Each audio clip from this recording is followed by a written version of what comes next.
ꯑꯩꯈꯣꯏ ꯄꯨꯝꯅꯃꯛꯄꯨ ꯁꯦꯝꯕꯤꯕ ꯇꯦꯡꯕꯥꯟꯕꯒꯤ ꯃꯄꯨ ꯏꯕꯨꯡꯉꯣꯕꯨ ꯊꯃꯣꯏ ꯁꯦꯡꯅ ꯆꯤꯡꯁꯤꯟꯖꯕꯒ ꯏꯀꯣꯡ ꯅꯣꯟꯅ ꯃꯄꯨ ꯏꯕꯨꯡꯉꯣꯕꯨ ꯈꯨꯔꯨꯝꯖꯔꯤ꯫ ꯂꯣꯏꯅꯅ ꯂꯝꯗꯝ ꯂꯩꯀꯥꯏ ꯈꯨꯜ ꯑꯁꯤꯕꯨ ꯀꯣꯟꯕꯤꯔꯤꯕ ꯆꯤꯡ ꯈꯣꯌꯨꯝ ꯂꯥꯏꯅꯤꯡꯊꯧ ꯂꯩꯔꯦꯝꯕ ꯑꯅꯤꯕꯨꯁꯨ ꯑꯩꯅ ꯏꯀꯣꯡ ꯅꯣꯟꯖꯔꯤ꯫ ꯑꯗꯨꯒ ꯉꯁꯤꯒꯤ ꯁꯪꯂꯦꯟꯗ ꯂꯦꯡꯁꯤꯟꯕꯤꯔꯤꯕ ꯆꯤꯡꯉꯨ ꯈꯣꯌꯨꯝ ꯄꯨꯝꯅꯃꯛꯄꯨꯁꯨ ꯑꯩꯅ ꯊꯃꯣꯏꯅꯨꯡꯗ ꯆꯦꯟꯅ ꯆꯤꯡꯁꯤꯟꯖꯕꯒ ꯂꯣꯏꯅꯅ ꯉꯁꯤꯒꯤ ꯑꯅꯛꯄ ꯑꯃꯁꯨꯡ ꯑꯔꯥꯞꯄꯗꯒꯤ ꯂꯦꯡꯕꯤꯔꯤꯕ ꯈ꯭ꯋꯥꯏ ꯄꯨꯝꯅꯃꯛꯄꯨꯁꯨ ꯑꯩꯅ ꯊꯣꯏꯗꯣꯛꯅ ꯏꯀꯥꯏ ꯈꯨꯝꯅꯕ ꯎꯠꯆꯔꯤ꯫ ꯍꯥꯏꯅꯤꯡꯉꯥꯏꯗꯤ ꯌꯥꯝ ꯂꯩꯇ꯭ꯔꯕꯅꯤ, ꯑꯗꯨꯕꯨ खितंग सेक्शन वारोला हाइतारे वाई खरदंगी थमजरमगेको हौजिकसी कोई जिंगजी यामना लूबा फिबम अमते लैरे अदुने इसा इसाना कोई सेक्शन ना यामना हाई सिंगना मिकुप नाउम सिंगना लैरेसी हाबिसिमा आई अहान मते थमजगे अखोई मचेन अमगा हुन्नदना नांगनदना सैना लांगनदना सुमिल लाले थिनदरे मतमदु ओइद्रे हुजिकि अखोई अपुनमगे सत्तम अमा सागननबो होनबा पुनसनबो होनबा अमना थौबो तबक्ता अमना सिंधबा की थबक्सी वखरमदे थादोक पिरि हारगा अखोई मसेन सिंजमा तोइना पुनसिलगा थबक तमिननबा पुनना थबक पांगिननबगी तबक्ता अखोई से होनमिनबा तमिनबगी यामना तंगाई फदबा मा यौरेना खंजै नसी थोइबा मतेलेबा थोइबा थौदोकसी मैलिक पिदगी मैजाउबी ओनगदोरिबनी ममांग थक्तसु थौदोकसी थोकपा हौरकपगा मयामना इमुंद तत्तना हंगिरकी थोइबा थौदोकसी कैदोंगै लोइदोइनो करम मतमदा लोइगदोइनोइना अदुबु अइगी ओइनदी पाखुमदु पीबदी यामना वागी अदुबु खुमदा यादबना खुमदी खुमगीको मसी थोइबा थौदोकसी लोइबा नायरोइदबा थौदोकनी लोइदे बाउती थादोरोइदबा अदुना अखोई सिंसे यामना सेक्शन लैरजी हाबिसि ममांग तत्सोइना हाइजगरे अखोई 2023 की अखोई थौरम मफमसि मक्तदसु हाइजगरबनिको अखोई सही खाइबोक चंचलकदगिदि करिगुम अवाना खर लाकदो माले खुदोंथिबा तारकदो माली मयाम सेक्शन लैरजी मिकुम नाम सिंग लैजबसु अई मयाम तमजगरे अदुगी मथंगा मु अई नाहाइजगिबदा 2025 तगिना 27 बॉक्सिगी मनुसिमा यामना हैना सेक्शन नंबी कुना हुंसिंगना पिगम सेमगा लैजे हाबसु हाइजगरे सिगी रोइनना सेक्शन बाहाइबा सिदैदा करीदनो खोने सेक्शन दोइसे मसिमसु यामना तंगाइ फदना कोइ खंगदा यादव मदि लै सेक्शन बाहाइबा सिदैदा करीदनो सेक्शन दोइनो खंगद्रगदि कोइ कमाने सेक्शन गनि अदुना अहानबदा खोगी मथौ तारिसि चन्ना कालोन युम्बालोन थक्सी कासी थौगलोन लाइनिंग लाइसोन आइगी हौरकफम हंजनबम आइबु सेम्बीबा मपुबु मसक खंबा यामना लोलोपा थक्सी कासी लैबा थाइनगी पाइपुना चनरम चनबीतो ngaakna Chatap ngannaba बनaba स्वाइदना ngaktang mayam tilagana manaba tawba thokragana ma tawdugi wakallondo thadokpiyuko असुम्बगी लाने सिरी असुम्बगा अरानबगा अनिगी लानफमनि लाकदोरिसि असुम्बना ममैदा माइ पाए हाइबसिमदि आई थमजगे अदना हुजिकसि एखोई सही तरे कुंताक पाइना कोइसि लान त तौरगा कोइसि लान द माइ थीदना लानजेन बनि लंगाइ रखिबनि कोइसिंसे अफमदि लाइसिंसे चुमना नुंगाइदना कोइसिंसे लैते लाइर तियुसि नुंगाइनि याइफनि लाखिबदि नथिको लान चेलगा लाखिबनिना लंगाइदा लाखिबनिना लान तौरगा मु हंजन बताइ हुजिकसे को लालक चेलकबनिना लालक मुक्संग बताइ हंजनदबदि यारो नोमदि सोइना एखोइ पोंगनाफम लमदमदि एखोइ सोइना नोमदि हनगदौ मतमदो याम नक्ना इमांग तादना लेरे अदो इतारगदि एखोइ करि तौगदगे हाइबदो मदु एखोइ साना खंगना होनबा मथौ तारि अदुगा इमाई बेल जिंग इपाई पलसिंग हाइजन मदि इसा इशुजिंग नहा जिंग फाजल थांबीगनो युमदि मपान थोक्ता लोरे इसा सीजर लोरे हाबि वकल थादोकपियो मौसा अहनजिंगना कोई लाइसत ऐनाबा खक लाखिबा मतमदा अखोई खुनजिददि यौबिरक्तबा हागद मोय खुनदि यौसले अखोई लेकाइजिददि नागद लेकाइदि यौसले अखोई युमजिददि नागद ꯑꯩꯈꯣꯏ ꯌꯨꯝꯗꯨꯗꯤ ꯌꯧꯁꯜꯂꯦ ꯃꯃꯩꯗꯅꯗꯤ ꯑꯩꯗꯗꯤ ꯍꯥꯏ ꯃꯥꯁꯨ ꯁꯤꯔꯣ ꯑꯗꯨꯒꯤ ꯐꯤꯕꯝ ꯇꯥꯔꯅꯤ ꯑꯩꯈꯣꯏꯅ ꯀꯟꯗ꯭ꯔꯗꯤ ꯀꯅꯥꯅ ꯀꯟꯗꯣꯏꯅꯣ ꯑꯩꯈꯣꯏꯒꯤ ꯏꯔꯩꯕꯥꯛ ꯏꯔꯝꯗꯝꯗꯣ ꯉꯁꯤ ꯑꯩꯈꯣꯏꯅ ꯅꯤꯡꯉꯤꯕ ꯂꯥꯏ ꯀꯗꯥꯏꯗꯒꯤ ꯂꯥꯏ ꯅꯤꯡꯗꯣꯏꯅꯣ ꯑꯩꯈꯣꯏꯒꯤ ꯏꯆꯠ ꯏꯅꯥꯠ ꯀꯗꯥꯏꯗꯒꯤ ꯂꯩꯒꯅꯤ ꯑꯩꯒꯤ ꯏꯔꯩꯕꯥꯛ ꯏꯔꯝꯗꯝꯗꯨ ꯂꯩꯔꯒ ꯑꯩꯒꯤ ꯌꯨꯝ ꯏꯪꯈꯣꯜ ꯂꯩꯔꯒ ꯑꯩꯒꯤ ꯂꯥꯏꯅꯤꯡ ꯂꯥꯏꯁꯣꯟꯗꯣ ꯆꯠꯅꯕꯤꯗꯨ ꯉꯥꯛꯅ ꯆꯠꯀꯗꯣꯔꯤꯅꯤ ꯑꯩꯒꯤ ꯏꯔꯝꯗꯝ ꯌꯨꯝꯗꯨ ꯂꯩꯇ꯭ꯔꯒ ꯑꯩꯈꯣꯏꯗꯤ ꯀꯗꯥꯏꯗꯒꯤ ꯂꯥꯏꯅꯤꯡ ꯂꯥꯏꯁꯣꯟꯅꯣ ꯑꯗꯨꯅ ꯑꯩꯈꯣꯏꯒꯤ ꯄꯥꯟꯗꯝꯗꯤ ꯃꯃꯥꯡꯗꯁꯨ ꯍꯥꯏꯖꯔꯤꯗꯣ ꯃꯩꯇꯩ ꯑꯩꯈꯣꯏꯒꯤ ꯄꯥꯟꯗꯝ ꯍꯥꯏꯗꯤ ꯂꯨꯕꯁꯤꯒꯤ ꯄꯥꯟꯗꯝ ꯍꯥꯏꯇꯥꯔꯦ ꯃꯤ ꯈ꯭ꯋꯥꯏꯗ ꯈꯦꯠꯅꯩ ꯍꯥꯏꯕꯗꯣ ꯑꯩꯈꯣꯏꯒꯤ ꯄꯥꯟꯗꯝꯗꯤ ꯌꯨꯝꯒꯤ ꯌꯨꯝꯕꯥꯜꯂꯣꯟ ꯈꯪꯕꯗꯨꯅꯤ ꯂꯥꯏꯅꯤꯡ ꯍꯥꯏꯕꯁꯦꯅ ꯍꯥꯏꯖꯩꯗꯨꯅꯤ ꯌꯨꯝꯕꯥꯜꯂꯣꯟꯁꯤꯒꯤ ꯃꯅꯨꯡꯗ ꯌꯥꯎꯗꯕ ꯑꯃꯠꯇ ꯂꯩꯇꯦꯅ ꯍꯥꯏꯗꯣ ꯌꯨꯝꯕꯥꯜꯂꯣꯟꯁꯤꯒꯤ ꯃꯅꯨꯡꯗ ꯂꯣꯏꯅ ꯌꯥꯎꯕ ꯉꯥꯛꯇꯅꯤ ꯂꯥꯏꯅꯤꯡ ꯍꯥꯏꯕ ꯑꯃ ꯇꯣꯉꯥꯟꯅ ꯂꯩꯕ ꯅꯠꯇꯦ ꯑꯩꯈꯣꯏꯅ ꯇꯧꯒꯗꯕ ꯏꯊꯧ ꯃꯌꯥꯝꯁꯤꯡꯗꯣ ꯀꯤꯅ ꯀꯣꯏꯅ ꯆꯠꯄꯗꯣ ꯁꯣꯏꯈꯤꯗ꯭ꯔꯥ ꯂꯥꯟꯈꯤꯗ꯭ꯔꯥ ꯉꯝꯍꯧꯔꯣꯏꯗ꯭ꯔꯥ ꯋꯥꯠꯍꯧꯒꯗ꯭ꯔꯥ ꯍꯥꯏꯅ ꯑꯩꯈꯣꯏꯅ ꯆꯤꯊꯗꯅ ꯅꯥꯟꯊꯗꯅ ꯀꯤꯅ ꯀꯣꯏꯅ ꯆꯠꯂꯤꯕꯗꯣ ꯃꯗꯨꯕꯨ ꯂꯥꯏꯒꯨꯝꯅ ꯅꯤꯡꯉꯒ ꯆꯠꯄꯗꯨꯅꯤꯀꯣ ꯑꯩꯈꯣꯏꯅ ꯂꯥꯏꯅꯤꯡ ꯍꯥꯏꯅ ꯍꯥꯏꯁꯦ ꯑꯗꯨ ꯑꯣꯏꯇꯥꯔꯒꯗꯤ ꯑꯩꯈꯣꯏ ꯀꯔꯤ ꯇꯧꯒꯗꯒꯦꯗꯣ ꯂꯥꯏꯅꯤꯡ ꯍꯥꯏꯕꯁꯤꯗꯩꯗ ꯂꯥꯏꯅꯤꯡꯗꯤ ꯍꯥꯏꯔꯒ ꯊꯥꯡ ꯄꯥꯏꯔꯒ ꯅꯣꯡꯃꯩ ꯄꯥꯏꯔꯒ ꯃꯗꯨ ꯆꯠꯂꯤꯗꯨ ꯂꯥꯏꯅꯤꯡꯂ ꯍꯪꯉꯛꯀꯅꯤꯀꯣ ꯃꯤꯅ ꯃꯗꯨꯒꯤ ꯄꯥꯎꯈꯨꯝ ꯀꯩꯁꯨꯝꯇ ꯋꯥꯒꯅꯨ ꯃꯩꯇꯩꯒꯤꯗꯤ ꯂꯥꯏꯅꯤꯡ ꯍꯥꯏꯕ ꯌꯨꯝꯕꯥꯜꯂꯣꯟ ꯍꯥꯏꯕꯁꯤꯗꯤ ꯌꯨꯝ ꯑꯃꯒꯤ ꯌꯨꯝꯕꯨꯔꯦꯟ ꯑꯣꯏꯔꯤꯕ ꯑꯩꯁꯦ ꯑꯩꯒꯤ ꯂꯩꯔꯤꯕ ꯏꯃꯨꯡꯗꯨꯒꯤ ꯂꯩꯖꯔꯤꯕ ꯅꯨꯄꯤ ꯑꯉꯥꯡ ꯏꯆꯥ ꯏꯁꯨ ꯄꯨꯝꯅꯃꯛꯁꯤꯡꯗꯣ ꯑꯩꯅ ꯉꯥꯛ ꯁꯦꯜꯂꯒ ꯂꯩꯗꯣꯏꯅꯤ ꯑꯗꯨ ꯃꯤꯅ ꯊꯥꯡ ꯄꯥꯏꯗ ꯆꯩ ꯄꯩ ꯂꯥꯛꯑꯒ ꯑꯩꯅ ꯐꯝꯗ ꯂꯩꯕ ꯌꯥꯔꯣꯏ ꯑꯩꯁꯨ ꯊꯥꯡ ꯄꯥꯏꯕ ताई चई पाइब ताई मरमदे अगी नुपी अंगांग कन्ननबगीदमता प्रोटेक्शन गिदमक्ता अगी इंगोन अइना ngaakpa ताई लेकाइना ngaakपिरोय येंगनबा येंगथिबा मयाना चंगसलबदा चंगप ngamdanaba अइसु मतिक साबा खुलाई मा पाइब ताई अदु अइगी युमदो इंगोनदो कता अइगी लेबाकतो लेजरि कताइदे लेनि लेबाक कनबा हाइबसे अइखोइगी इथौनि लाइनिंगनि मसे थादोप याद्रब अइखोइगी तन्ना थानब सुnya यारो ख्वाइदि मरुइबा लाइनिंग जे अइगी इरैबाक इरमदम कनबसिन ngaak सेना थंबदुनि इरैबाक इरमदमदु लेरगा अइगी युम इंगोन लेदोइने युम इंगोनदु लेरदि अइगी लाइनिंग लाइसो लेदु लाक्सदोइने अदुना अइखोइगिदि अइना ममांगदु हाइगिबदो मी खर खोमजल पुनसलगा लाइनिंग लबीनेना लाइ खुरमा हेइ लेकटपदो मदु नति अइखोइगिदि मीना लान तोरो नोमै कापाबु लाइ खुरमना लाइनिंग लै यारिब्रो अइना मीना थांग पाइदि थांग पाइब ताई नोमै पाइदि नोमै पाइब ताई सही पाइरासु सही पाइब ताई मरमदे अइ नुपी अंगांग इचा इसु कन्दब ngaakतब यादे अइखोइगिदि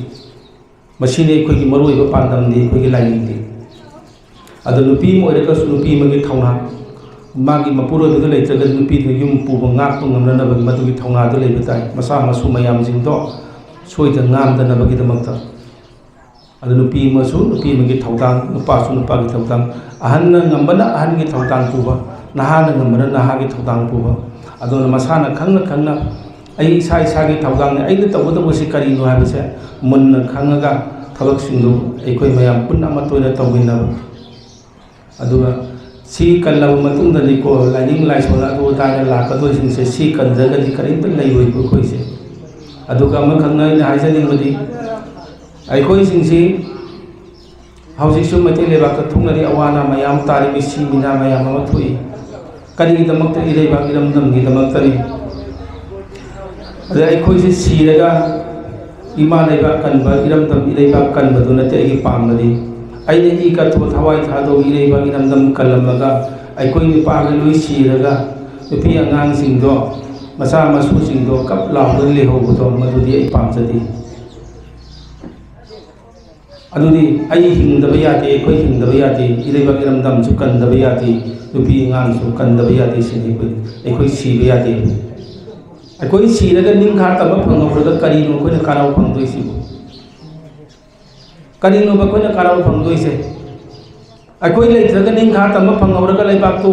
निंखा तबा फंगे हारगा करिनो मदुगी कानाबसे करिमता लेतेको अइखोइ सिबा यादे सोकपा यादे अदु सोक्तनब सिदनबदि अइखोइ करि तौबा तागे चामा लासु चामागी लंबा तरा लासु तरागी लंबा ngamba ngambi मौनि ओइबा ताई अइखोइ मसिदि मैतै अइखोइगी इदा लुदा तोंगदना यावदना लेरबा इपा इपुना अइखोइदा मसि खुदोन पोलोना थंबिरमबा मैतै मचा ngakतने अइखोइगी aduna ngasi malem sida maitai macha ki matik mai thauna se singthanari hauji ki thauna phudok tabagi ngaptane mayam singse matik mai phudok tabagi ne madugi matik mayai sing do phudok tabagi damaktane ba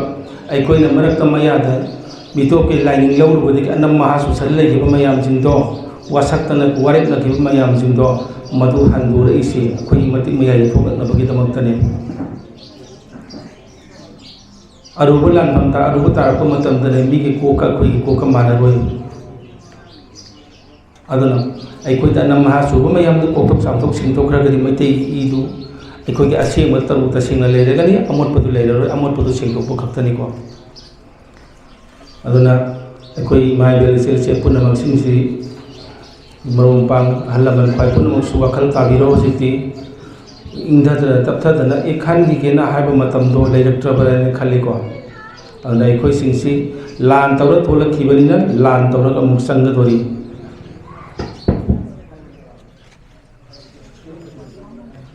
punna ma projecti uning wakan laitana wakal saling tana khanbi raga ai koi na tawgada wasi kari noi ma khanbi ro aduga aroi boi na mapam matang haijaram ge ai koi na satok tana sarot tana awana kaya dagi khangna gadori ba mapam ma khakka lei ko aduda kari gumba som dagi pai palai mai bel sing sing nau sing na chapi ning ba lei raga su mapam kuntang haijadake koi in turien gi lobok thangba saita lei biu ko makha da maning da kawang da di ai lei bu ke ya ba pi ba ngam jadi adu in turien gi lobok thangba saita mai gai rom da lobok on da lei biu in turien gi wang bala thok pi rakana manung sangsal daga lei biu kana gum lei bi ga ra ga su adu ai gi di haibam to pada haijadame mana panglo kuna mana lagi mufam da leijabani adu mai gai sigi wonadi adom da lei haibam dang di haijadam ge mafam ji yamna su lu ba mafam ni adu ga mina su sangning ba leining ba pok ta ba mafam ni adu mafam sigi yamna aru ba mafam ma ha tare kana ba mi khang ba di yarom bani adu pang na di khangamoi masidi salan da yau daba nong lai nong se la su so pa si ba ngam daba nong su rai sing chaw su si ba so pa ya daba nong sa da su si ba ya daba yek na buna sang ba ngam daba saroi la roi mi pat ba lai akal tau aring ba aja apaw ba akal tau mi na sang ba ya da pam ni moi si ko na mai ye bum ta le bi ding ba le ka so dong da le bi wa sing tang hai cha dang ge section na dil lai bi ro aduga ai koi na thengna ga dori si senpham lambi matang ga taksarani karigumba awana tarakpa matam do koi kha no sup som dagi tsunami gumba makhak la kani ko yamna chaw ithaki pom makhak la kani sidi soidana laga da lak ta sunya ya roi da adu lak pata ragadi atai mai gai da kha da nongchupta awang da senbi gano nongpok pang na senbi ko yengna bali sing leisano adum sensan lo ai sire hingauraga ai hingaure adu atai mai gai da di hingngai lambi le tsabani ko mai gai hum that khra bai ko je nongpok lai mai gai sitani khra khang ga le ji se adu ma dum tangadi mayama ikoi kari lekai sing digi thangnaba marum pang singda paujel loina tum tamna ingna wai sabi mi pa kana ba thuga na basu tawroi tabani paujel jimatang di pinin ningi pijaningi adu hai ruraga su tabi na ba mi di leitabani ko tabi na ba mi leiroi tabi na ba mi tangani hojikta asum singba wa haibase tabi na ba leitabani kodam moina hairabada Sanggom yon bani pa makang sanggom do wala pura ga yon ma chachari do ising yan dhala pura nang ise pha pura phatta braina ne mayum da chuthin ma chatori ba mi duna adu phaiga phatte ga na thina chai bini ngang bini usit thawoi da ma bu kari bathai na birakani mi bu mi ona thabi roi संगोम है कानग्रब पोनीको अखोई तब मियोब अखोदी अदुगी मतिक कानग्रब मासी मंगोंदेना कानबदो सीने highway लेतबगुमनिको अदु कानग्रब मियोबगी पुंसीबु कल्लिब हिंगल्लिब मसा मउ फहल्लिब पोसक योलिब मिसा अदुबदी ताथी तावैना तौबीबा अदुगा who योलिब यु योलिब निसा योलिबदो मादी थेनमुसु चलोय मयुमद फम्मगा योनर लेगनी मीना लागा लौइरनी फगेरा फरोइरा लौगेरा लौरोइ तो अदो मयुमद लाला लौरने मादी हु योलिबनी पारनी नुंगाइना फम्मा चानीमा अदु मयामगिदमक्ता अफब पौताक पाउजेन पुरिब मीदो मीना थीना चैबीनी गांगबीनी फत्तबा वाव संदोक मीदुदी मागिदमक्ता मिचंग वालोय मागी मतेंग पांगबिनबा मागी मरु मपांग मसिंग यामना लेगनी अदुना अफब पौताक ताबीनबा मीदी लेतबनी फत्तबा पौताकती मीसिंगसि यामना पामना लौबनीको सिमदी मयाम अमन नंगासु वारोबिनो साउबिनो नुंगाइतब तौबिगनो मसिदी मोय नंगाई हाइरइदो मोय मोयगिनिको अखोगी ताहनम तोपदी मोय ताहनम मथौ ताइको खंगनम तोपदी खंगनम मथौ ताइको अदु खतंग खल्लगा मीना चैरसु ngangasu वारोबिगनो सिदी माना माना तौजबदो माना फंजगदबनी हाइबम तोपदी ताफम तोपदी अखोगी तोपा हाइगदबनी अदुना इमाई बेली चलची मयाम पुनमक मखल चनिंग ताना लैताना करी तौगदबनो करी चटकदबनो हाइबदो सियामना खंगबीबा अदुगा इना ngasai हाइजबदो इपाबु लाइनी इमाबु लाइनी निंगबा ngamdrab सुवनबा ngamdrab माथोय मागी थामोयदा चिंजनबा ngamdrab मीदो मदुदी मी ओइनि हिंगोबै कानत्रबनी को मिरेमनि मदुदी अखोइबु सेबिरिबा मपुदुबु मसक खंगदबा इसे मदुदी अखोइ ताइमपानदा मी अरियमबै दुदी ओइरबनी को मादी अदा हौजिक लाकदोरिसी अखोइगी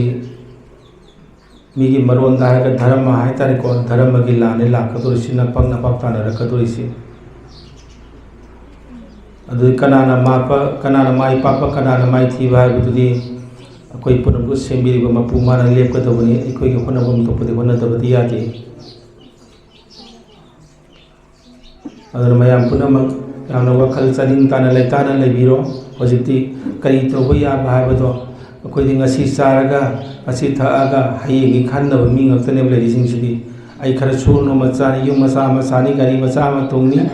इसागी सुगी खर सेंबिरमन लोइरे हाबदुने अदुदगी हेना ते अतोप वखल खंदबनी को मियोबिसिंगसे हयेंग करी लाकने हांसित करी ओइगने दुकनासु खंदबनी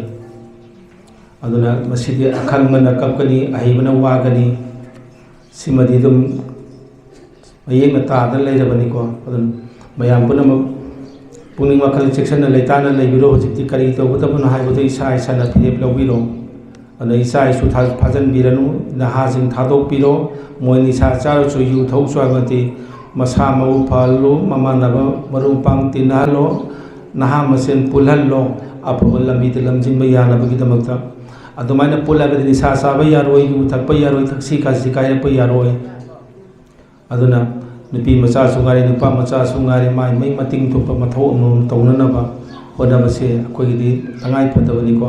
अदुगा अमगा लुप अमगा ग्रुप अमगा पुंजनबा यानदबा माना दुनिया दाने हाइबदो अखोइगि यादेको अखोइगि अपुनमनी अपुनमना अखोइगि पांगननी तरागी से सुनलिंग थों फाबनिको अना अपुनमगी थबंगनि मियामि थबंगिना मियाम पुनम ताई मियामना तौमिनबा ताई सिनी अदारोय बोइना इन हाइजनिंगबसी हंतक थौरिबा थौरमसी सिना आई यावबा अरोइबसु ओइबा याइको मथंगिदि यावबा ngamba ngamdabadi ai haiba tamba ngamdre mapu magi nongam tare aina di sinma ngamdre hojing asi bauki aina sinma ngami aina lepa ngami hayeng di ai kari tawgadu haiba do haiba ngamdaba matam mai do oire adu sai maroiba katang wai katang thamjarama hena ko pallu budusu mayamda ताबदा ngamoidaba kokta puba ngamoidabanina adumade khar khaksaragi aduga haibe yaba kitang da haijaramai sinene ko sidi wakal charing tana kari tobudabno do tare tara tona khanna biraga manga tara phamba matamda wathi warem nganga lebidaba kanaba tungi haujiki kari oirapa kari tobai kanaba maram ngak khanna biraga nak sangbada migi miwa ngangdana warem nganga ledi sarupudi ngahaktan phambaka phambata tana ko kalchen tongnam taminaba ko si khwai phai khale ꯑꯗꯨꯒ ꯀꯠꯊꯣꯛꯄꯁꯤꯃ ꯑꯩꯈꯣꯏꯒꯤ ꯊꯧꯗꯥꯡꯅꯤ ꯑꯗꯨꯒ ꯊꯥ ꯑꯃꯒꯤ ꯃꯅꯨꯡꯗ ꯅꯨꯃꯤꯠ ꯅꯤꯅꯤꯗ ꯍꯨꯝꯅꯤꯗꯨꯔꯁꯨ ꯑꯩꯈꯣꯏꯁꯤ ꯃꯤꯌꯥꯝꯒꯤꯗꯃꯛꯇ ꯀꯠꯊꯣꯛꯁꯤꯀꯣ ꯀꯠꯊꯣꯛꯄ ꯌꯥꯎꯗ꯭ꯔꯒꯗꯤ ꯌꯥꯔꯣꯏ ꯊꯥ ꯑꯃꯒꯤ ꯃꯅꯨꯡꯗ ꯅꯨꯃꯤꯠ ꯍꯨꯝꯅꯤ ꯈꯛꯇꯪ ꯑꯣꯏꯔꯁꯨ ꯑꯩꯈꯣꯏ ꯀꯠꯊꯣꯛꯁꯤ ꯑꯗꯨꯕꯨ ꯉꯝꯃꯒꯗꯤ ꯊꯥ ꯑꯃꯒꯤ ꯃꯅꯨꯡꯗ 10ꯅꯤꯗꯤ ꯃꯤꯌꯥꯝꯒꯤꯗꯃꯛꯇ ꯀꯠꯊꯣꯛꯎ ꯍꯥꯏꯕꯅꯤꯀꯣ ꯅꯨꯃꯤꯠ 10ꯅꯤ ꯑꯩꯒꯤ ꯂꯩꯇ ꯂꯥꯏꯔꯒꯤ ꯌꯨꯝꯒꯤ ꯁꯨ ꯅꯣꯝꯅ ꯆꯥ ꯊꯛꯇꯧꯕ ꯑꯗꯣ 10ꯅꯤꯅ ꯃꯤꯌꯥꯝꯒꯤꯗꯃꯛꯇ ꯀꯠꯊꯣꯛꯎ ꯍꯥꯏꯕꯅꯤ ꯍꯧꯖꯤꯛꯁꯤ ꯑꯗꯨ ꯉꯝꯗ꯭ꯔꯒꯁꯨ ꯅꯨꯃꯤꯠ 5ꯅꯤꯗꯪꯗꯤ ꯑꯩꯈꯣꯏ ꯀꯠꯊꯣꯛꯃꯤꯟꯅꯁꯤ ꯑꯗꯨ ꯃꯌꯥꯝꯒꯤ ꯌꯥꯏꯐꯅꯕ ꯀꯔꯤꯒꯨꯝꯕ ꯇꯉꯥꯏ ꯐꯗꯛꯇꯕ ꯑꯋꯥꯕ ꯃꯇꯝ ꯂꯥꯛꯄ ꯈꯨꯗꯣꯡꯊꯤꯕ ꯑꯩꯈꯣꯏꯒꯤ ꯄꯥꯝꯕꯩ ꯂꯩꯔꯛꯇꯕ ꯃꯇꯝ ꯍꯥꯏꯇꯥꯔꯦꯀꯣ ꯑꯗꯨꯃꯗꯤ ꯁꯣꯏꯗꯅ ꯌꯧꯔꯛꯑꯅꯤ ꯌꯧꯔꯛꯄ ꯃꯇꯝꯗꯣ ꯑꯩꯈꯣꯏꯕꯨ ꯂꯝꯇꯥꯛ ꯂꯝꯖꯤꯡꯕꯤꯅꯕ ꯃꯄꯨ ꯑꯃ ꯑꯩꯈꯣꯏꯒꯤ ꯏꯃꯥꯡꯗ ꯂꯦꯡꯗꯅ ꯂꯦꯞꯄꯒ ꯂꯩ ꯍꯥꯏꯕꯁꯦ ꯑꯩꯈꯣꯏ ꯃꯌꯥꯝ ꯃꯁꯤ ꯀꯥꯎꯒꯨꯝꯁꯤ ꯃꯄꯨꯅ ꯊꯧꯖꯥꯟꯕꯤꯕ ꯍꯥꯏꯕꯁꯦ ꯑꯅꯤꯔꯛ ꯁꯨꯅ ꯊꯧꯖꯥꯟꯕꯤꯔꯣꯏ ꯑꯃꯨꯛꯇꯅꯤꯀோ ꯆꯥꯝꯃꯔꯛ ꯅꯤꯔꯨꯔꯁꯨ ꯄꯤꯔꯛꯀꯗꯧ ꯅꯠꯇꯦ ꯄꯤꯔꯣꯏꯗꯕꯁꯨ ꯅꯠꯇꯦ ꯑꯗꯨꯕꯨ ꯑꯔꯣꯏꯕꯒꯤ ꯑꯃꯨꯛꯇꯪ ꯑꯩꯈꯣꯏꯕꯨ ꯂꯝꯇꯥꯛ ꯂꯝꯖꯤꯡꯕꯤꯅꯕ ꯃꯄꯨ ꯑꯃꯗꯤ ꯑꯩꯈꯣꯏꯒꯤ ꯏꯅꯥꯛꯇ ꯂꯦꯡꯗꯅ ꯂꯩ ꯍꯥꯏꯕꯁꯦ ꯃꯁꯤꯗꯤ ꯊꯥꯗꯣꯛꯄ ꯐꯠꯇꯦ ꯇꯧꯍꯩꯗꯦꯀꯣ ꯑꯗꯣ ꯃꯁꯤ ꯍꯥꯏꯔꯒ ꯑꯩ ꯉꯁꯤꯒꯤꯗꯤ ꯁ꯭ꯋꯥꯏ ꯁꯨꯝ ꯇꯦꯟꯁꯤꯟꯖꯔꯒꯦ